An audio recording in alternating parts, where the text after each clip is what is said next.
Film की शुरुआत में हम जॉन नाम की लड़की को देखते हैं जो भागते हुए अपने गांव की ओर जा रही होती है। लेकिन फिर भागते वो एक जगह गिर जाती है। तब उसे वहाँ एक तलवार मिलती है और अब जैसे वो उस तलवार को उठाती है आसपास का मौसम बिल्कुल बदल सा जाता है, जो देखकर जॉन हैरान हो जाती है। तभी फिर वहाँ इंग्लैंड के सिपाही आकर हमला शुरू कर देते हैं, क्योंकि ये समय तब का है जब इंग्लैंड और फ्रांस में काफी दुश्मनी है। इसलिए जॉन वहाँ से भागने लगती है क्योंकि वो फ्रांस से है। आप जॉन वहाँ से भागकर अपने गांव आती है, लेकिन वहाँ का नजारा देखकर वो एकदम दुखी हो जाती है क्योंकि उसका सारा गांव इंग्लैंड के सिपाहियों ने जला दिया होता है। इसके बाद फिर जॉन वहाँ से अपने घर आती है, जहाँ उसकी बहन उसे एक जगह छिपा दिखाई देती है। जहाँ उसकी बहन उसे एक जगह छुपा देती है ताकि इंग्लैंड के सोल्जर जॉन को चोट ना पहुंचा सके। साथ ही जॉन की बहन एक नन है। तभी फिर वहाँ सिपाही आ जाते हैं जो घर में जॉन की बहन को पाकर उसके साथ जबरदस्ती करते हुए उसकी हत्या कर देते हैं। जो सारी चीज जॉन अपनी आंखों से देख लेती है, जिस चीज से उसे काफी गहरा सदमा होता है। आप जॉन को उसके माता पिता कुछ दिन के लिए अपने रिश्तेदार के साथ भेज देते ताकि इस सदमे से वो उभर सके। लेकिन फिर भी जॉन अपनी बहन की मृत्यु से उभर नहीं पा रही थी। वो अब एक पादरी के पास जाकर कहती कि मुझे भगवान से जवाब चाहिए कि आखिर उन्होंने मेरी बहन को मुझसे क्यों छीन लिया। अगर वो जवाब नहीं देंगे तो मैं खुद को खत्म कर लूंगी। जिस पर पादरी उसे समझाते कि मर जाना सारी चीजों का हल नहीं होता। हो सकता है तुम्हारी बहन का इस दुनिया से जाना किसी खास कारण से हुआ हो, इसलिए तुम्हें उसके हर फैसले पर राजी रहना चाहिए। अब ऐसे ही कई साल गुजर जाते हैं। तब हमें फ्रांस का शाही महल दिखाया जाता है, जहाँ डेविड नाम का आदमी जो अगला राजा बनने वाला है उसके पास उसके सलाहकार आकर कहते हैं कि एक लड़की है जो ये दावा कर रही है कि उसके पास भगवान द्वारा भेजा हुआ संदेश है। जो सुनकर डेविड और बाकी हैरान हो जाते हैं, क्योंकि यहाँ के सारे लोग ये मानते हैं कि एक दिन भविष्यवाणी लड़की आएगी जिसके पास भगवान द्वारा दिया हुआ संदेश होगा और वो लड़की फ्रांस को इंग्लैंड से जीत दिलाएगी। इसलिए अब सभी उस लड़की को महल लाने की तैयारी करने लगते हैं। लेकिन फिर एक सिपाही डेविड से कहता है कि अगर वो लड़की हमारे दुश्मन द्वारा भेजी हुई कोई असैसिन हुई तो वो आपको मारने की कोशिश कर सकती है। इसलिए आपकी जगह किसी और को राजा के सिंहासन पर बैठना होगा ताकि जो संदेश उस लड़की के पास है वो उस सिंहासन पर बैठे हुए आदमी को बता दे, जिससे अगर वो कोई बेरोपिया हुई तो आप बच जाएंगे और जो सिंहासन पर बैठा होगा वो मारा जाएगा। जिस सलाह पर डेविड मान जाता है कि ये तो बढ़िया प्लान है, इसलिए फिर वो सिंहासन पर उसी सिपाही को बैठा देता है। आओ वहाँ वो लड़की आती है जो कोई और नहीं बल्कि जोएन ही होती है। लेकिन वो उस सिपाही को सिंहासन पर बैठा देखकर समझ जाती है कि ये डेविड नहीं है। इसलिए वो सभी लोगों में डेविड को ढूंढने लगती है और काफी देर तक ढूंढने के बाद वो उसे मिल भी जाता है। इसलिए वो उसके कान में कहती कि मेरे पास आपके लिए एक संदेश है। इसलिए अब डेविड उसे कमरे में लेकर आता है, जहाँ जोएन उसे कहती कि मैंने कई बार एक इंसान को अपने विजन में देखा है जिन्हें देखकर मुझे लगता है कि हो सकता है कि वो भगवान का रूप हो, और उन्होंने मुझसे ये कहा कि अगर मैं भी इस युद्ध में शामिल हो जाऊं और सारे सिपाही मेरे कंट्रोल में आ जाए तो हो सकता है कि हम इंग्लैंड को हरा दे और उससे आप भी राजा बन जाओगे, क्योंकि मैंने अपने विजन में आपको राजा बनते हुए देखा है। जो सुनकर डेविड हैरान हो जाता है, जिसके बाद फिर वो सारे सिपाहियों को जोएन की अच्छी तरह देखभाल करने का आदेश दे देता है। पर वहीं अब डेविड के सलाहकार उसे कहते हैं कि हमें जोएन पर अब भी शक है कि उसे भगवान कैसे दिखाई दे सकते हैं,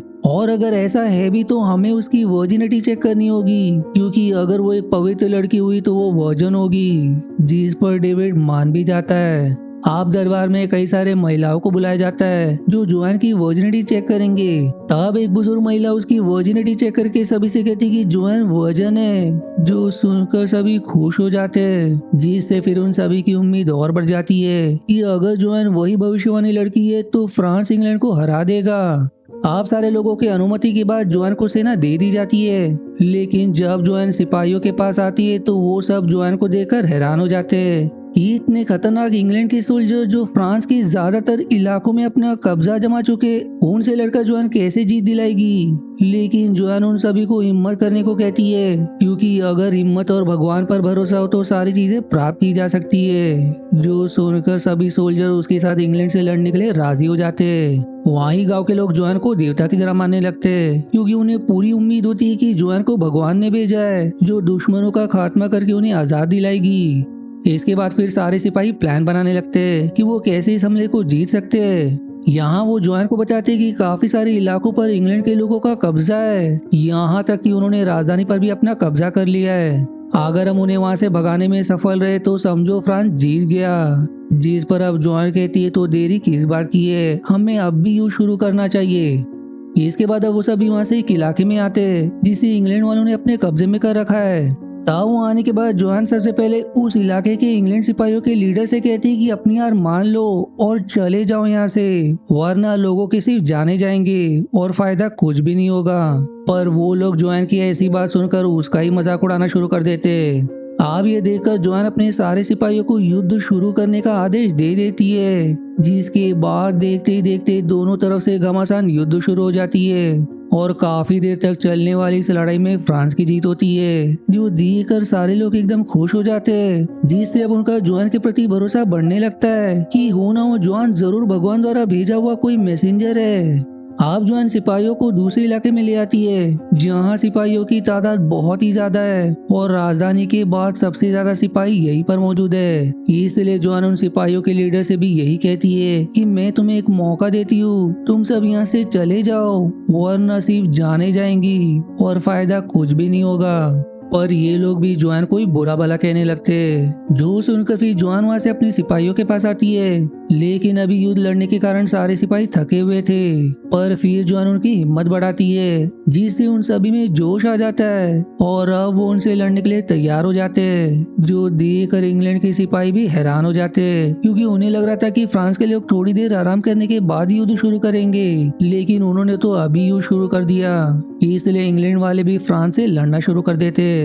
अब यहाँ भी लड़ाई काफी देर तक चलती है, पर इस लड़ाई में फ्रांस के लोग धीरे धीरे कमजोर दिखाई देने लगते हैं, जो देखकर जोआन फिर से अपने सिपाहियों की हिम्मत बढ़ाने आ जाती है। पर तभी फिर उसे एक तीर लग जाता है, जिससे वो घायल हो जाती है, जो देखकर अब सभी जोआन के इलाज के लिए आ जाते हैं, जहाँ सभी उसके लिए परेशान भी होते हैं, क्योंकि खून काफी ज्यादा बह चुका था। पर जोआन कहती है कि अगर भगवान ने मुझे सच में संदेश दिया है कि मेरे कारण फ्रांस जीतेगा, तो वो मुझे कुछ भी होने नहीं देगा। जो इतना कहने के बाद वहीं बेहोश हो जाती है। लेकिन बाकियों को लगता है कि जोआन मर गई, पर डॉक्टर चेक करने के बाद बाकियों से कहते हैं कि ये तो हैरानी की बात है, इतनी गहरी चोट के बाद तो कोई भी इंसान मारा जाएगा, पर जोआन अब भी जीवित है, वो बस बेहोश हुई है। जो सुनकर सभी सिपाहियों के जान में जान आती है। अब अगली सुबह जोआन सबसे पहले उठकर बाकी सारे सिपाहियों को उठाती है और उन्हें युद्ध के लिए तैयार होने को कहती है, जिस पर सारे लोग अब युद्ध के लिए तैयार भी हो जाते हैं और फिर इंग्लैंड के लोगों पर हमला करने लगते हैं, जो देखकर वो लोग भी फ्रांस के सिपाहियों से लड़ना शुरू कर देते हैं और अब एक बार फिर महायुद्ध शुरू हो जाता है। दोनों तरफ से घमासान लड़ाई हो रही होती है और वहीं जोआन का साथ होने के कारण फ्रांस वालों की हिम्मत पहले से ही कई गुना बढ़ गई होती है। इसलिए वो बहादुरी के साथ इंग्लैंड वालों से लड़ते और उन्हें हराने में सफल भी हो जाते हैं। लेकिन इंग्लैंड का एक आदमी जेम्स बचकर वहां से भाग जाता है। आप फ्रांस के लोग इस जीत से खुशियां मना रहे होते, पर जब जोआन की नजर इतने सारे मृत लोगों पर पड़ती है तो वो काफी ज्यादा उदास हो जाती है, क्योंकि उसे ये लड़ाई रोकनी थी, ना कि इतने लोगों की जान गंवानी थी। पर बाकी उसे समझाते कि ये युद्ध है, जीतने के लिए इसमें हजारों लोगों की जान चली जाती है। लेकिन फिर भी जोआन को इन सब के लिए बुरा लग रहा था। अब अगले सीन में फ्रांस के सारे सिपाही जोआन के साथ राजधानी आ जाते, जहां उनके सामने हजारों की तादाद में इंग्लैंड के सिपाही मौजूद होते। लेकिन वो सब आपस में यही बात कर रहे थे कि जब से फ्रांस वालों के पास ये मैसेंजर लड़की आई है, उनका जोश बहुत ज्यादा बढ़ चुका है, इसलिए हमें सावधान रहने की जरूरत है। इसके बाद अब जोआन हमेशा की तरह उन सिपाहियों के लीडर के पास इस उम्मीद में आती है कि वो यहाँ से बिना युद्ध के जाने के लिए तैयार हो जाए। तब उसकी बात सुनकर वो सारे सिपाही सच में राजधानी छोड़कर जाने लगते हैं, क्योंकि वो जोआन से काफी ज्यादा डरे हुए थे, जो देखकर जोआन और फ्रांस के बाकी सिपाहियों की खुशी का ठिकाना नहीं रहता। साथ ही जब डेविड को इसके बारे में पता चलता है तो वो भी खुश हो जाता है और फिर पूरे रीति रिवाज के साथ डेविड को फ्रांस का अगला राजा बना दिया जाता है। इसके बाद अब हम कुछ दिन बाद का सीन देखते हैं, जहाँ जोआन सिपाहियों के साथ पेरिस आती है, क्योंकि अब भी कुछ इंग्लैंड वालों ने यहाँ कब्जा कर रखा है, जो फ्रांस के लोगों को परेशान कर रहे हैं। लेकिन इस बार डेविड जोआन को सिपाही नहीं देता और जो जोआन के दोस्त थे वही लड़ने के लिए आए होते, जिस वजह से वो काफी ज्यादा घायल हो जाते हैं। तब जॉन गुस्से में डेविड से इसका जवाब पूछती है कि मुझे उन लोगों को बचाना है जिन पर इंग्लैंड वाले अब भी जुल्म कर रहे हैं। लेकिन डेविड याद दिलाता है कि मैं अब राजा बन चुका हूँ और फ्रांस भी मेरे कंट्रोल में है, जिसे मैं फिर से खोना नहीं चाहता, इसलिए मैं अब किसी से लड़ाई नहीं करूंगा। और रही बात तुम्हारी, तो तुमने विजन भी तो यही देखा था कि फ्रांस जीत जाएगा, जिसके बाद मैं अगला राजा बनूंगा।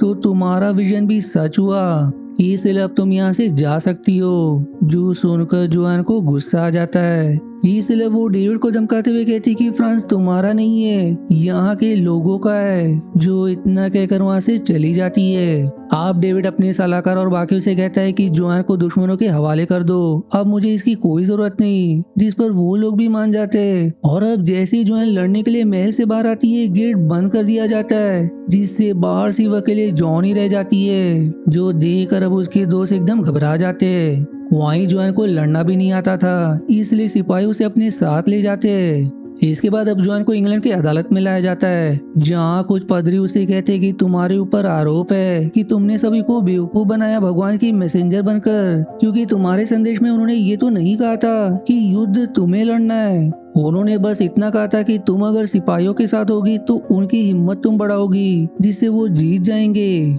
लेकिन तुमने तो हर बार खुद ही युद्ध शुरू करवाया, यहाँ तक कि सिपाहियों से लड़कर उनकी जान भी ले ली। लेकिन जोआन कहती है कि ये बिल्कुल झूठ है, मैंने युद्ध शुरू करवाया था लेकिन किसी की जान नहीं ली।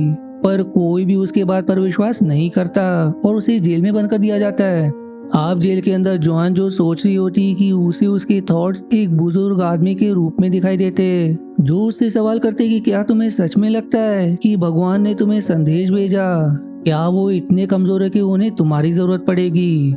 ऐसा बिल्कुल भी नहीं है, तुम असल में कोई मैसेंजर कभी थी ही नहीं। वही जो तलवार तुम्हें मिली थी वो बस एक मामूली तलवार थी। यहाँ तक कि जो इंसान तुम्हें दिखाई दिया वो भी असली नहीं था, बस तुम्हारे दिमाग द्वारा बनाया गया एक विजन था। पर जॉन का दिल अब भी इस बात को मानने के लिए तैयार नहीं होता।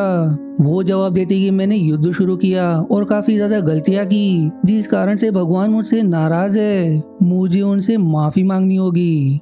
इसके बाद अब अगले दिन सजा के अनुसार जोआन को बाजार में जला देने की तैयारी की जा रही होती है। तब पादरी उसे एक पेपर पर हस्ताक्षर करने को कहता है, जिस पर अगर वो हस्ताक्षर कर दे तो ये मान लिया जाएगा कि जोआन ने सबको बेवकूफ बनाया, इसलिए वो सभी से माफी मांगना चाहती है।